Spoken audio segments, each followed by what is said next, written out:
दिल्ली में और पंजाब में अरविंद केजरीवाल और कांग्रेस पार्टी मिलकर चुनाव लड़ेंगे। क्या सीट का बंटवारा होगा, आगे क्या होगा ये तो पता नहीं, लेकिन हमने अपने ओपिनियन पोल करते हुए ये मान करके किया कि दिल्ली के अंदर अरविंद केजरीवाल कांग्रेस पार्टी के बीच समझौता होगा। अगर ऐसा समझौता होता है तो क्या नतीजा होगा ये हम आपको बताने जा रहे हैं।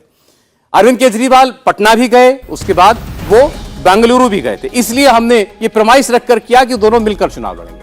तो पहले दिल्ली है आपके सामने, बीजेपी को 49% वोट दिल्ली में मिलता हुआ दिख रहा है, आम आदमी पार्टी को 29% और कांग्रेस पार्टी को 19% वोट। ये दिलचस्प है क्योंकि पिछले चुनाव में ये दूसरे और तीसरे नंबर की पार्टी पलटी हुई थी, यानी कांग्रेस नंबर 2 पर थी, आम आदमी पार्टी नंबर 3 पर थी। अब जब ये मान के चल रहे हैं कि अलायंस होगा आम आदमी पार्टी और कांग्रेस के बीच में, उसमें उस सूरत में आपको आगे दिखाई दे रही है, कांग्रेस पीछे दिखाई दे रही है। बहरहाल सीटों पर देख लेते हैं इसका असर।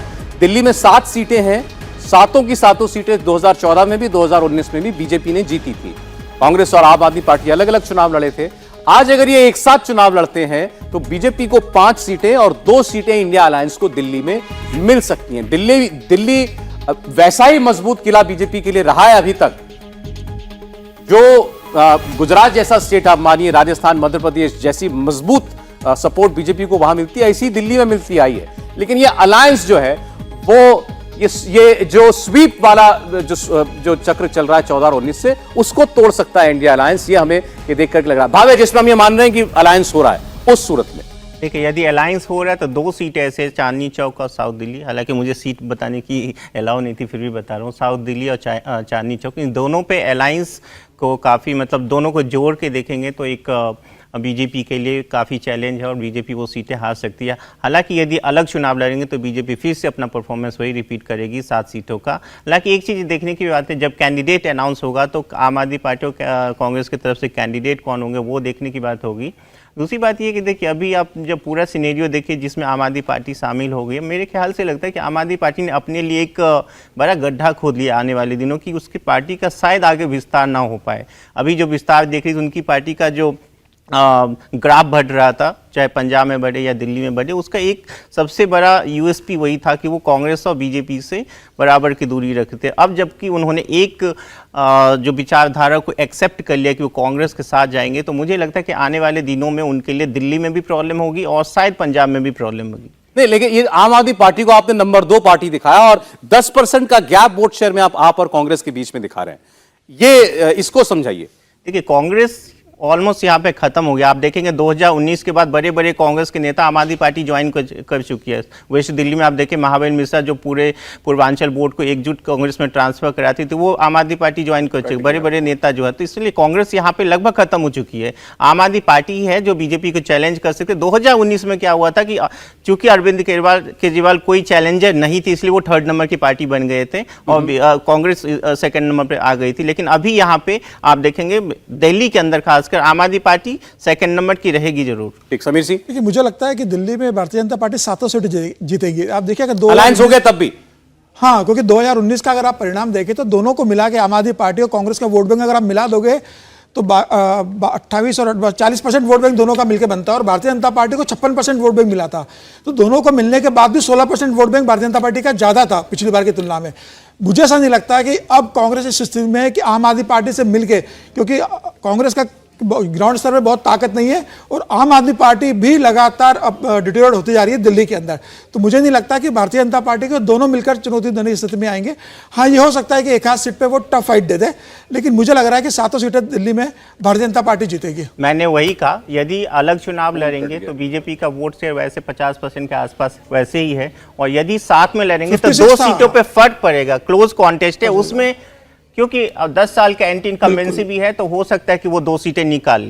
लेकिन इसमें बहुत बड़ा इफ तो यह है कि एक गठबंधन हो जाए कांग्रेस और मैं वही आम आदमी पार्टी। देखिए एक तो एक कि पहले ही मैं मानता हूं कि ये गठजोड़ नहीं होगा, और आज ये इंडिया टीवी पे सर्वे देखने के बाद अभी अरविंद जी देख रहे होंगे तो उन्होंने तय कर लिया होगा कि कांग्रेस के साथ गठजोड़ नहीं करना है, तभी हम किसी स्थिति में पहुंच पाएंगे। सीट जीतना हारना वो उसके आगे की बात होती है जब आप लड़ रहे होते हैं, और आम आदमी पार्टी का पूरा आधार ही यही है कि वो कांग्रेस के बिना लड़ रही है, कांग्रेस के खिलाफ लड़ रही है, कांग्रेस के साथ जाएगी तो ये वोट बैंक होगा, इसमें मुझे संदेह है। हम लोग पहले भी लेकिन इस पर चर्चा कर चुके हैं ना कि आप ये मानते हैं आप नेशनल राष्ट्रीय राजनीति में रेलेवेंट होने के लिए बीजेपी आम आदमी पार्टी को कोई बैसाखी चाहिए? निश्चित रूप से देखिए अभी एक सीट है उसकी, और अगर उसको लगता है अलायंस होगा, अगर इस चुनाव में यही परफॉर्मेंस रहती है लोकसभा में अरविंद केजरीवाल की, तो उनकी राष्ट्रीय राजनीति की महत्वाकांक्षा खत्म होने वाली है, तो उसका आगे कोई भविष्य नहीं है। तो इसलिए उनको लगता है अलायंस से अगर फ़ायदा हो जाए और हम जो है उस गुट में शामिल रहें तो हमारे लिए संभावना बनी रहेगी। एक बात, दूसरी जो ये अंतर आपको दिख रहा है कि नंबर 2 पर आ गई आम आदमी पार्टी, वो मुझे लगता है उसका एक ही कारण है कि लोकसभा चुनाव में कांग्रेस को जाता है मुस्लिम वोट थोक में। इस बार अगर अलायंस होगा तो वो आम आदमी पार्टी के पास भी आएगा, उसका असर दिखाई दे रहा है। मैं फिर कह रहा हूं 10% का वोट, बड़े लंबे मार्जिन से कांग्रेस पार्टी नंबर 2 है दिल्ली के अंदर। अच्छा खासा गैप है आम आदमी पार्टी और कांग्रेस के बीच में लोकसभा चुनाव में। कांग्रेस का बेस बहुत कम है, 4% वोट बचा है उस कांग्रेस। मैं लोकसभा की बात कर रहा हूं। लोकसभा में 22% था पिछली बार।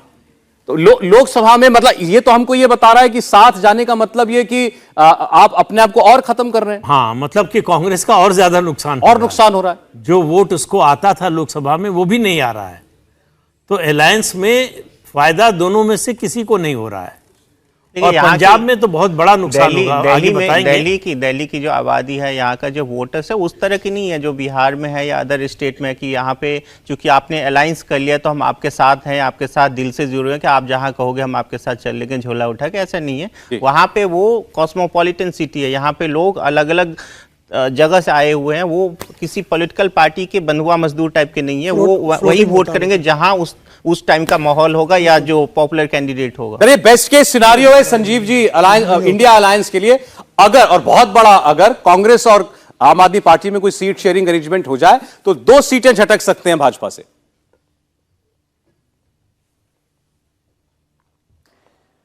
देखिए, मुझे तो लगता है बहुत मुश्किल होगा, क्योंकि ये अगर 49% बता रहे हैं 49% बीजेपी का वोट, तो जो ये टेक्निकल सी कॉम्बिनेशन होती है कि 29 उनका और 20 उनका बिल्कुल जुड़ सा जाएगा और वो कन्वर्ट होके ऐसे हो जाएगा, पता नहीं कितना हो पाएगा। और इलेक्शन अभी जैसे आप कहते रहे 200 सवा 200 दिन दूर है, क्या माहौल बनता है। मेरे ख्याल से बीजेपी फिर भी पोल पोजीशन में रहेगी, 5 सीट तो ला ही रही है, लेकिन 7 भी ला सकती, क्योंकि वो इतना जो अरिथमेटिक जो बता रही है वो बिल्कुल केमिस्ट्री में नहीं बदल जाता, तो वो वोट शेयर। अच्छा, उसको छोड़िए, कांग्रेस पार्टी और अरविंद केजरीवाल एक दूसरे पर इतना भरोसा कर सकते हैं कि सीटें भी शेयर करें? नहीं कर सकते, लेकिन दोनों की मजबूरी है। देखिए, कांग्रेस तो खुद डू और डाई बैटल लड़ रही है। कांग्रेस को किसी भी कीमत पे उनका एजेंडा खुद सरकार में आना या ये सब नहीं है। अभी जो ये इंडिया अलायंस है उसका मेन एजेंडा किसी भी तरह से बीजेपी और मोदी जी से सत्ता छीनना है, इनको अपदस्त करना है। तो उसके लिए तरह तरह के अरेंजमेंट्स और वो बनेंगे, परम्यूटेशन कॉम्बिनेशन। तो अगर हर पार्टी अपना हित नुकसान सोचने लगी जब, तो इंडिया अलायंस का आप समझ लीजिए कि मतलब उसका कोई भविष्य नहीं है। तो वो तो उससे आगे बढ़ के अगर कुछ कर पाएगी कांग्रेस और दूसरे पार्टी, तभी जाके ये गठजोड़ जमीन पे धरातल पे नजर आएगा, नहीं तो ये ऐसी हवा में रह जाएगा 4-5 बैठक के बाद फेल। लेकिन मुझे नहीं लगता, क्योंकि अभी सबको अपने अस्तित्व से भी ज्यादा बड़ा खतरा नरेंद्र मोदी की वापसी का लगता है। ठीक है, अच्छा, आप में से किसी को लगता हो कि अरविंद केजरीवाल कोई मतलब मोदी जी को चुनौती देने वाले नेता या राष्ट्रीय पॉलिटिक्स के अंदर वो उस मकाम पर पहुंचने वाले नेता लगता है आप लोगों को? बिल्कुल नहीं सर। एक पढ़े सर, इतना पढ़े लिखे हम जब केजरीवाल जी नए नए आए थे तो हमें लगा था कि एक बड़ा बदलाव आएगा, कोई अब राजनीति में पढ़ा लिखा नेता आया है। लेकिन सर जब उन्होंने 6-6 लाख रुपए के पर्दे अपने घरों में लगवा लिए ना सर, फिर वो भरोसा उठता हुआ दिखाई दिया। और ऐसी राजनीति जो उनसे उम्मीद नहीं कर सकते, एक IITN से, एक सिविल सर्वेंट से आप उम्मीद नहीं कर सकते इस प्रकार की सर। ठीक है, और कोई आपको? एक चीज ये भी है, अगर अरविंद केजरीवाल जी अगर अलायंस के साथ जाएंगे तो उनका वोट बैंक मुझे ये लगता है कम और होगा, क्योंकि अलायंस हमेशा टूटती है नेशनल लेवल पे। आप इतने सारे ग्रुप लेकर आ रहे हो मुख्य नेशनल लेवल पे, तो वो हमेशा टूटेगी, इसलिए बीजेपी को तो प्रॉफिट ही होने वाला है। यहाँ तो 3 ही पार्टियां है ना, एक बीजेपी है, एक और दूसरी तरफ 2 ही पार्टी, आम आदमी पार्टी, कांग्रेस, 2 कोई एक होना है बस। वो दोनों जुड़ जाएंगी, आपको लगता है हो सकता है ऐसा? सर नहीं, ये नहीं होगा। अब मुझे तो ये भी लगता है कि अगर 2024 तो बीजेपी आएगी, लेकिन नेक्स्ट लेवल अगर अरविंद केजरीवाल अपने दम पे अच्छे से लड़ते हैं तो नेशनल पार्टी वो जरूर कवर कर सकती है। नेशनल पार्टी तो वो बन गए, मतलब वोट वो मतलब कि नेशनल के अच्छा रूप में, वोट भी मिल प्रधानमंत्री रूप में वो आ सकते हैं लोगों के अगले जनता चुनाव, में। इसके अलग अगले सर चुनाव 2029 में। 2029 में। Yes, sir. तो तब तक क्या करें, बैकअप कर दें सबको? नहीं, सौरभ जी, जी आप अगली टिप्पणी लें उसके पहले मैं एक कमेंट कर दूं।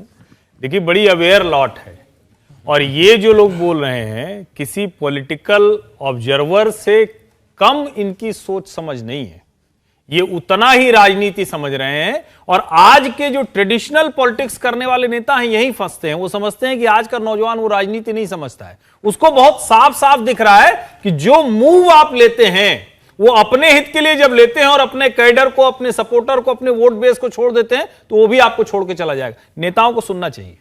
चलिए